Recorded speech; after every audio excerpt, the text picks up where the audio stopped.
Hi, everyone. Um, in this short video, what I want to do is I want to go over the first exam a little bit and give you some information, some feedback.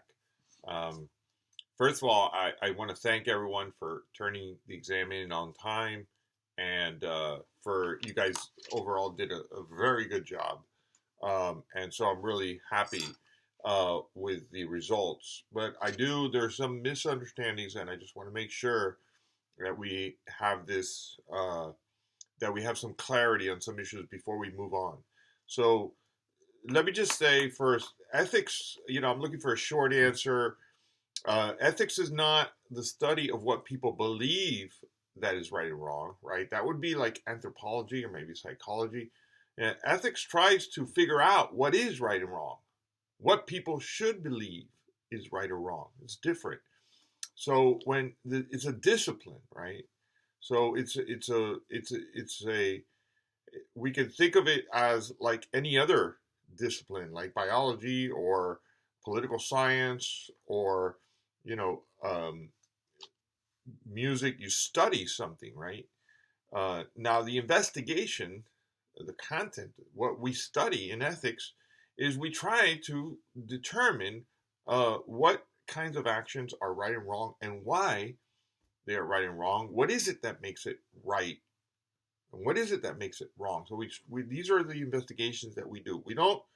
We're not trying to um, we're not trying to investigate what people think is right or wrong.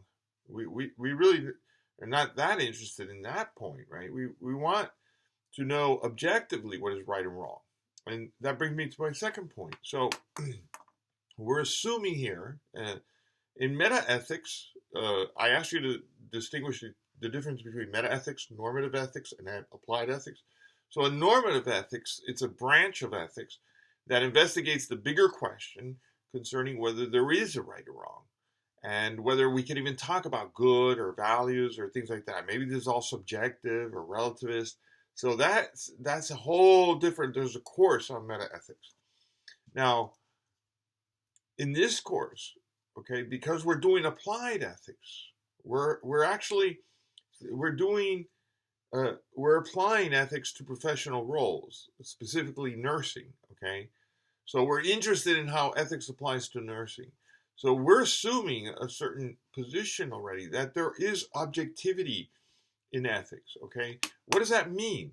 It means that it means that what's right is not just what you believe is right. You can be wrong about what you think is right. You might think that, you know, not saying the truth in at this point in time, to your best friend about her partner or his partner cheating, it might be the right thing to do. And then later you might figure out, that was not, I should have been honest. I should have been straightforward. I should have told them the truth. So there is such a thing as being incorrect about your ethical decisions, right? And so I'm not saying, I'm not an apt, we don't need to assume an absolutist view about ethics, okay? So it's not that this one decision out of these other 50 possible decisions is the only one that is right. It's rather that there are some decisions, ethical decisions, that are better than others. There's some that are definitely wrong, and there's some that are, again, more wrong or worse ethical decisions than others. So we have some objectivity. So we cannot assume a relativist view in this course, because if you do, then there's no point to the course. If ethics is just dependent on whatever you think or your customs or how you grew up, then whatever you think is right. But that's not what we're assuming. We're assuming that it's important to think about and reason can influence your decisions in the right way. So there's a difference between right and wrong. We're assuming that. Our job is to try to figure out, which decisions are better ethically and which decisions are worse. Okay. So we need to kind of assume that objectivity about ethics. Um, I think everybody did okay with professional roles. Obviously, it's very straightforward. I just want to make you conscious of the distinction, right?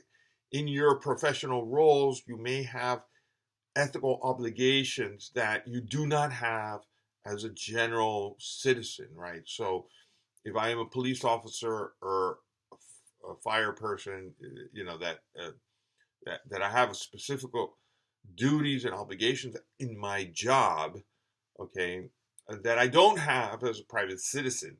The fire, a fire, someone who works with the fire company may have to risk their lives to turn off a fire. That might be the right thing to do.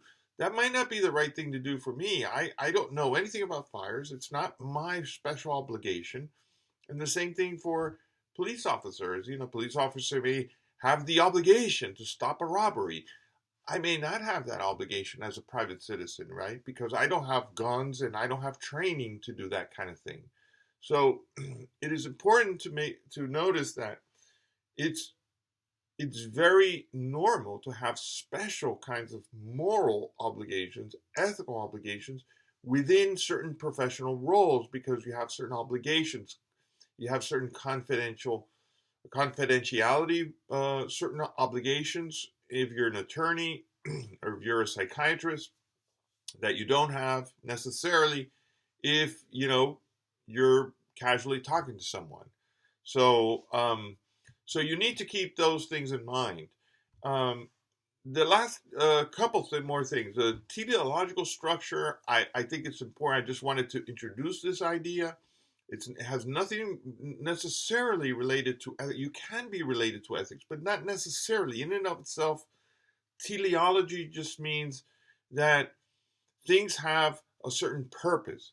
So there's a teleological aspect to this, right? This was created, built, constructed for a purpose. You see, it writes, you see, and if it doesn't write, it's no good. So the purpose has to do with its function and if it's good or bad, right? But it has nothing to do with ethics, right? So there can be ethical ideas that are teleological, but there are many teleological aspects in the world that are not necessarily ethical or moral in the moral dimension. Okay. Number 8, what are agent neutral goods? Impartiality. What does friendship have to do with this? Well, everybody got confused on this question. So look, Oakley Oakley in the book that you're reading, he's focusing on Aristotelian virtue ethics. Okay, his argument, his thesis is Aristotelian virtue ethics is the best ethical theory, normative ethical theory. Okay, to ground professional ethics. So if you're a nurse or you're an attorney or you're a police officer or you're a teacher, whatever your profession is, the best way to think about these professions and ethics is within the framework of virtue ethics. So one of his tasks is to distinguish virtue ethics, that theory, from other famous theories. The most famous theories are utilitarianism and Kantian deontological ethics. We're not so, he really gets into why they're different, and the purpose of his book, right, is a scholarly work. We're not that interested in why they're different, okay? They are different, but I don't want you to go into so much detail about why these ethical theories are different. What I want you to do is understand virtue ethics.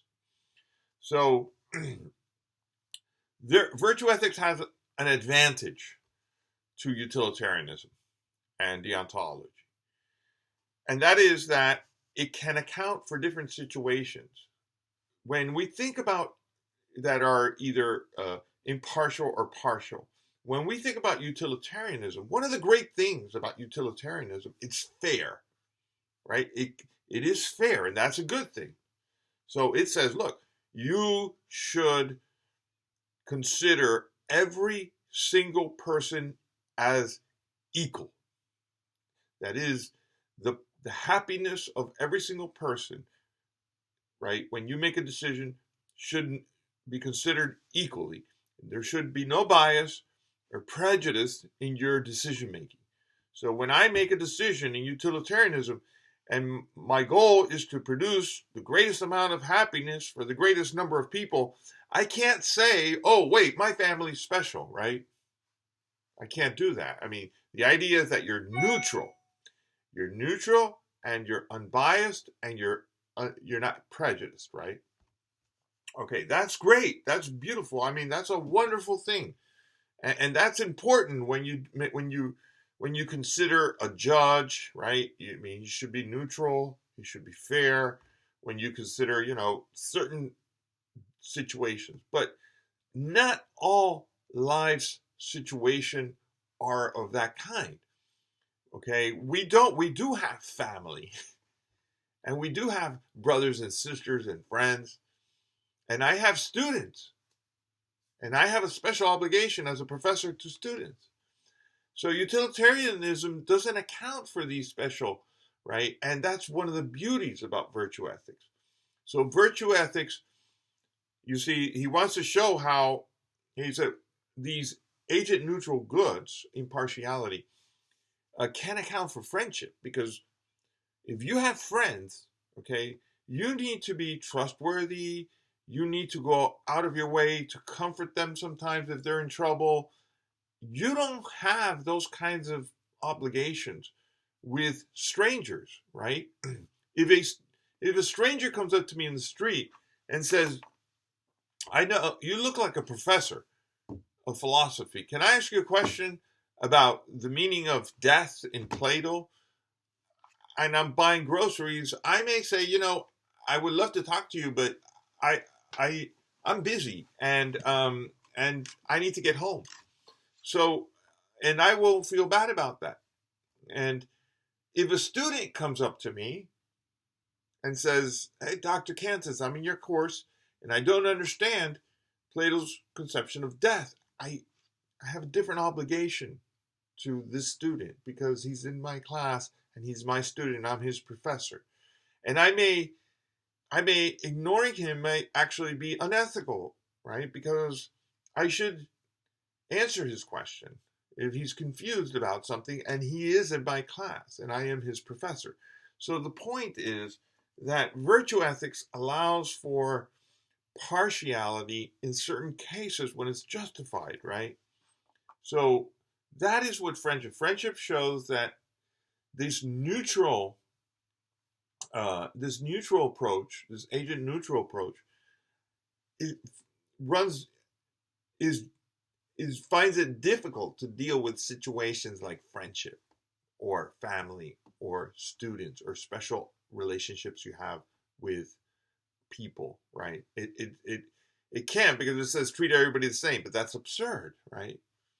If a student comes up to me and says, I don't have lunch money, can you give me some lunch money? I may be nice and give it to them, but I don't have an obligation, an ethical obligation, a moral duty to give them lunch money, right? Now, if it's my daughter who's 11 years old, I do have an obligation to make sure that she's fed, because she's my obligation, special obligation, right? So that's the point. I can't treat everybody the same all the time. And so impartiality is good sometimes, but not always. And virtue ethics can deal with this. Utilitarianism cannot. Okay. I think that's all. I hope that this will help, moving forward for you, so that you have a clear idea of some of these issues, ethical issues. Okay. I hope this helps. Let me know if it does, and we'll continue to be in touch. I will put a lecture for chapter 1 to help you understand the PowerPoints and some of the ideas there. Okay. Thank you.